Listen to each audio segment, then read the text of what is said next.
Good morning to all of you students. बेटा अभी हमने लास्ट टाइम, आपको पता होगा, हमने एक टॉपिक पढ़ा था कि कॉस्ट ऑफ गुड्स सोल्ड किस तरीके से फाइंड आउट किया जाता है। तो लास्ट टाइम हमने जो कंसेप्ट पढ़ा था वो बेटा कॉस्ट ऑफ गुड्स सोल्ड निकालने का तरीका पढ़ा था कि कॉस्ट ऑफ गुड्स सोल्ड को निकाला किस तरीके से जाता है, उसको किस तरीके से फाइंड आउट किया जाता है। वो तरीका हम अच्छे से पढ़ चुके थे। आई थिंक आपको अच्छे से वो समझ में भी आ गया होगा। अगर फिर भी बेटा कोई डाउट आता है आपका, तो बेटा आप प्रीवियस वीडियो देखकर दोबारा से उसको अपने कंसेप्ट को क्लियर कर सकते हो। दोबारा आप वीडियोस देख लोगे तो उसमें कोई दिक्कत नहीं है, आप दोबारा देखो, समझो उसको। फिर भी कोई डाउट वगैरह आता है तो आपका मुझसे डिस्कस कर सकते हो आप, ठीक है। मेरे कॉन्टैक्ट नंबर भी हैं आपके पास। तो बेटा रेगुलर पढ़िए और अपने नोटबुक को कंप्लीट रखिए, ठीक है। आप पढ़ोगे तो आपकी प्रॉब्लम आएगी तो फिर उसको डिस्कस करेंगे, ठीक है। ज़्यादा टाइम वेस्ट ना करते हुए हम अपने कंसेप्ट पर आते हैं। अभी हम एक टॉपिक लेके चल रहे हैं, उसमें क्वेश्चन है एक कि हमें फाइंड आउट क्या करना है। उसमें हमें cost of goods sold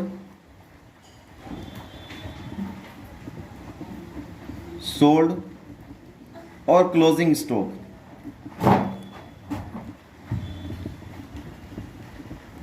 stock calculate करना है बेटा, कैलकुलेट करना है हमें, ठीक है। हमें क्या करना है, एक तो कॉस्ट ऑफ गुड्स सोल्ड, जिसे शॉर्ट फॉर्म में हम क्या बोल देते हैं, COGS, ठीक है। कॉस्ट ऑफ गुड्स सोल्ड और क्लोजिंग स्टॉक दोनों को हमें फाइंड आउट करना है। कैसे?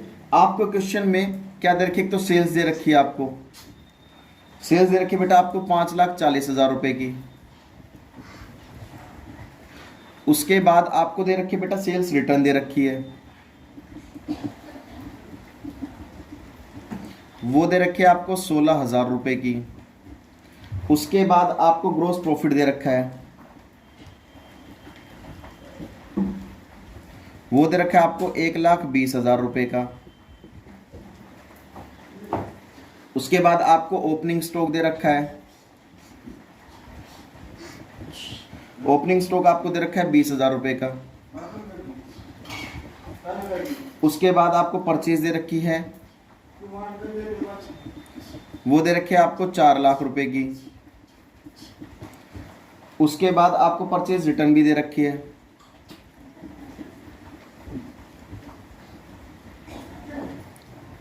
वो आपको दे रखी है बेटा 4,000 रुपए की। और आपको कैरेज इनवर्ड भी दे रहा है, वो आपको दे रखा है बेटा 15,000 रुपए की। तो आपको ये सारी चीज क्वेश्चन में दे रखी है। अब हमें कैलकुलेट क्या करना है, इस क्वेश्चन के माध्यम से हमें कैलकुलेट करना है कॉस्ट ऑफ गुड्स सोल्ड और क्लोजिंग स्टॉक, ये दोनों चीज फाइंड आउट करनी है। अब आप कहोगे सर फॉर्मूले के अकॉर्डिंग तो दोनों ही अप्लाई होते हैं, बिल्कुल दोनों अप्लाई करके हम आंसर को निकालेंगे। तो कॉस्ट ऑफ गुड्स सोल्ड निकालने का,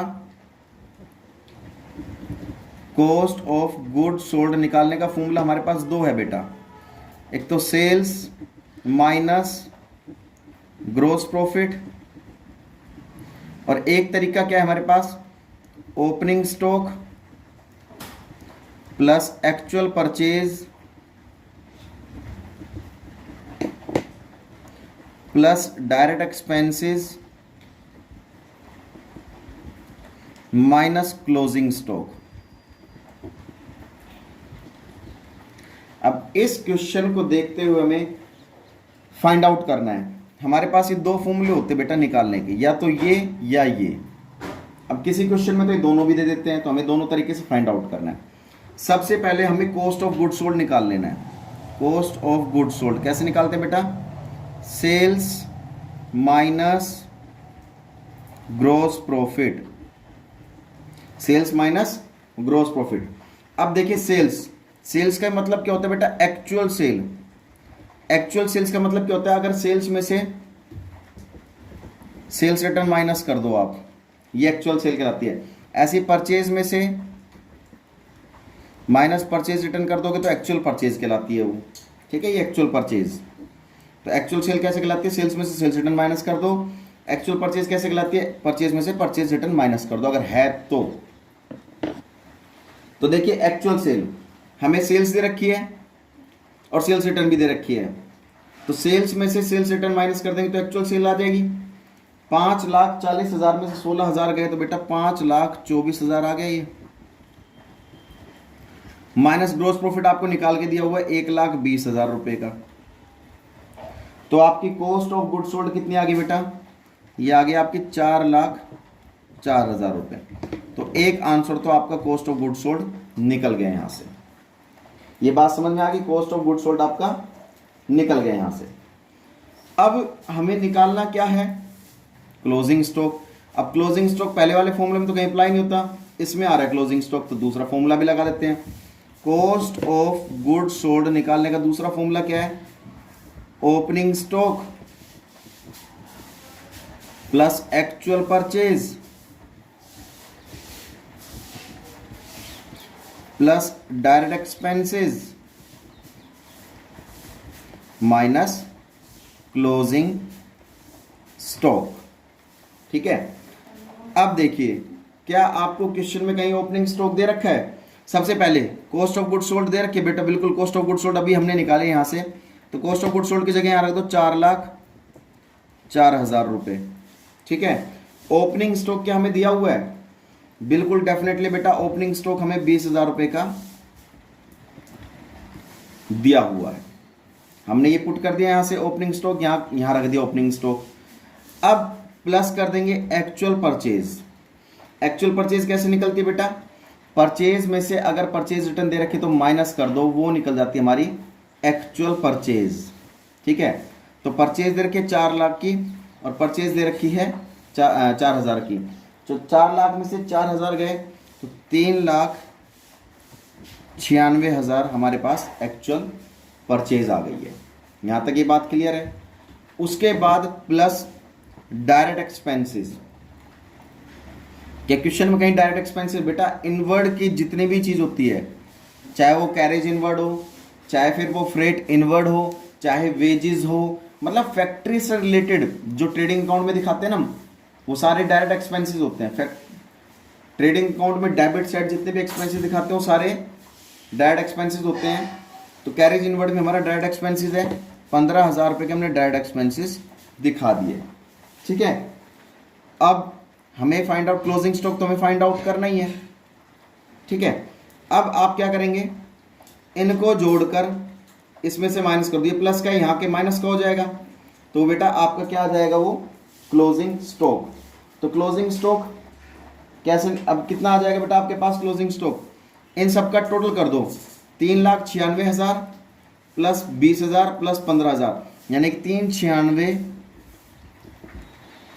प्लस 20,000 प्लस 15,000,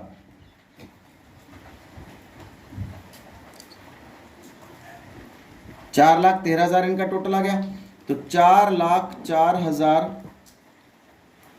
ठीक है, सॉरी 4,31,000, और इनका टोटल आ गया तीनों का 4,31,000 माइनस क्लोजिंग स्टॉक।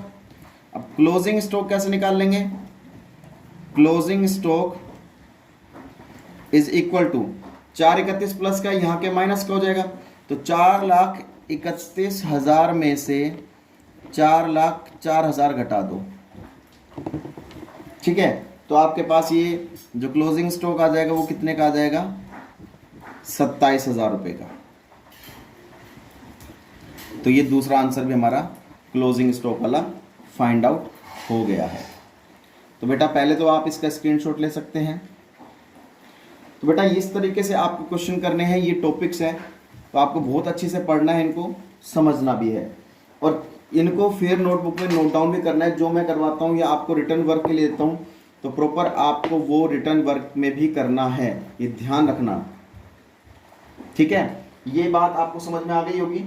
तो आपको रिटर्न वर्क भी पूरा करना है अपना, और जो प्रैक्टिस क्वेश्चंस होते हैं जो मैं आपको रिटर्न वर्क के लिए देता हूँ वो भी आपको अपना प्रॉपर पूरा रखना है। कोई डाउट आता है तो बेटा मेरे से डिस्कस कर सकते हैं, फिर भी कोई प्रॉब्लम आती है तो आप सबसे पहले तो वीडियो को रिवाइज करो, वीडियो को दोबारा देख लो, कोई दिक्कत नहीं, आप पूरे दिन घर में रहते हो ठीक है, तो इनको पढ़िए, समझिए, कोई डाउट आता है तो पूछिए मेरे से। तब तक के लिए जय हिंद, जय भारत।